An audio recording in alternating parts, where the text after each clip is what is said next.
cooking, for heating, for manufacturing. Many factories use fire to help them make their products, but they're all fires that are kept under control. If the smallest flame is not taken care of, it can get out of control. Fire is one of the fastest spreading things there is. It can destroy almost anything. Because some people are careless, and because accidents happen, fire sometimes gets out of control.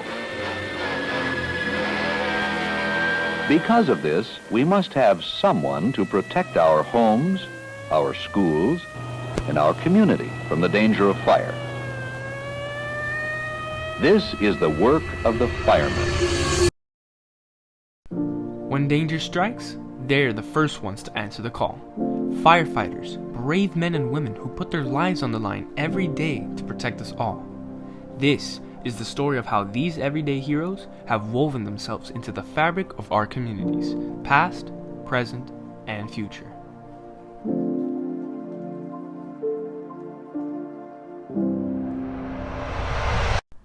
In the past, they were there to lend a helping hand to the most vulnerable among us, our elderly neighbors. With patience and compassion, they went door to door conducting safety checks and installing life-saving smoke detectors. Their acts of service built bonds of trust that spanned generations. I started it's been 10 years now. I started doing arson awareness.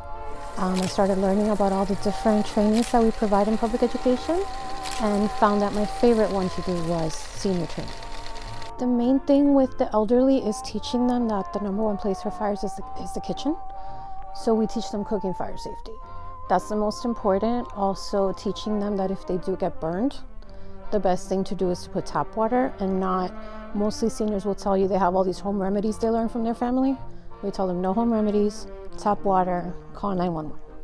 How do you keep the elderly engaged and attentive during your fire safety presentations? Well, that's easy. The best part of teaching elderly is you engage them in a conversation. So if you come to a senior citizen meeting to teach and you're teaching at them, they don't learn. So the best thing to do is engage them in the conversation and ask them, what do they know about fire safety? And then you teach them the tips that you're bringing. So I always come and I tell them, I'm going to teach them tips to keep you safer. I'm going to teach you a few things to help you be safer, but not, I'm going to teach you something you don't know because they know more than we do. Today, we rely on their expertise in an ever-expanding array of emergencies, from raging wildfires to hazardous chemical spills, from daring rescues to medical crisis.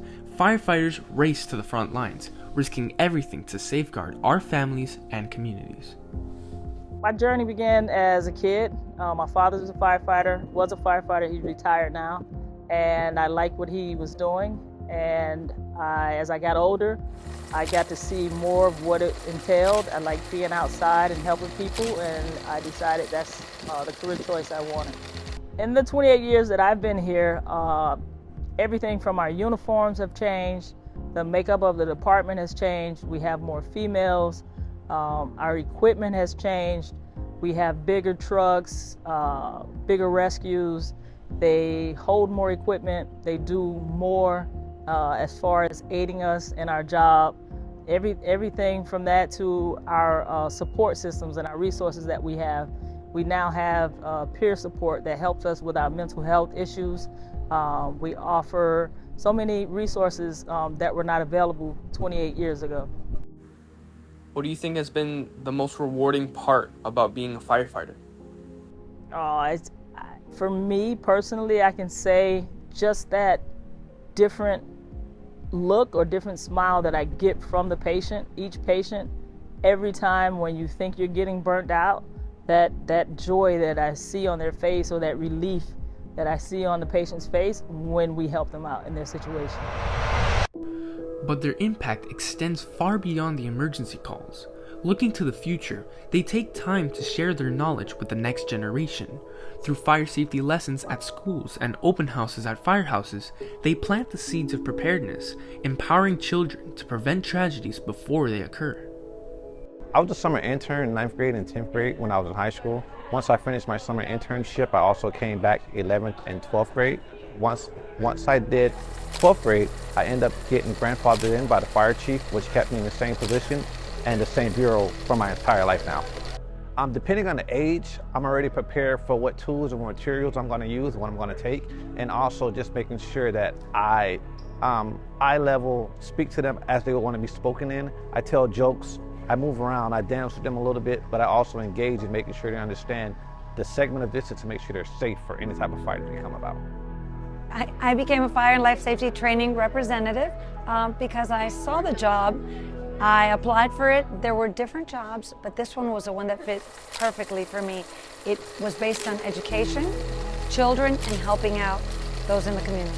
What I remember is mainly reactions. Children are very excited when we go, especially when we use some of our props. They're extremely excited to see the truck. We try to keep everything high energy, and we see smiles galore, which is the best feeling in the world.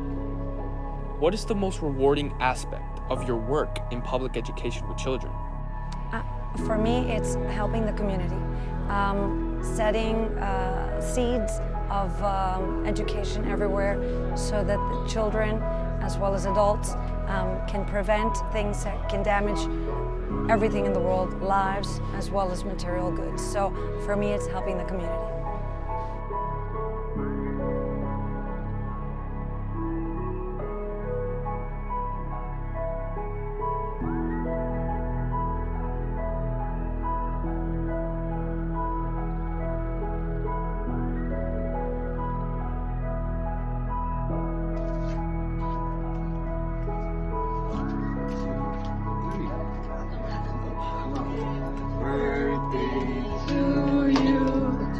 Happy birthday to you. Happy birthday, dear Mike. Happy birthday to you.